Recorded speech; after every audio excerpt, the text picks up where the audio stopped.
জয় নিতাই, কেমন আছো বন্ধুরা?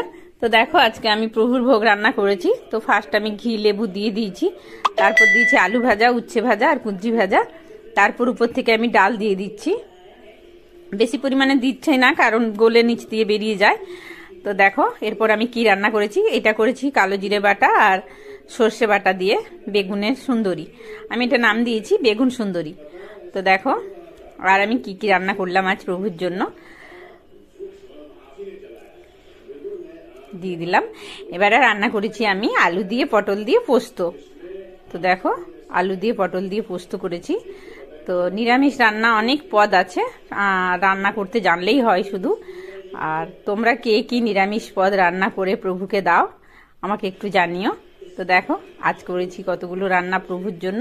এরকম রান্না রোজই হয়, তোমাদের সাথে শেয়ার করা হয় না, ভাবছি এবার থেকে তোমাদের সাথে শেয়ার করব। আর এখানে করেছি পনির আলু দিয়ে তরকারি, একটু রস রস পনির আলু দিয়ে তরকারি করেছি।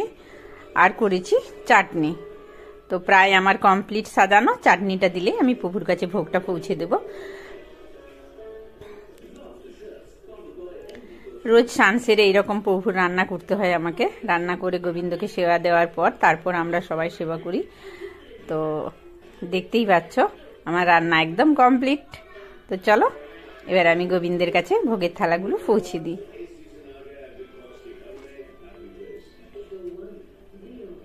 তো চলো, এটা আমাদের ভোগশাল, যেখানে ভোগ রান্না হয়, আমরা ভোগশাল বলি। ওখান থেকে প্রভুর ঘরে ভোগটা পৌঁছাতে হবে। তো একই ঘরের মধ্যেই এই পাশে ভোগশাল, ও পাশে ঠাকুরের মন্দির।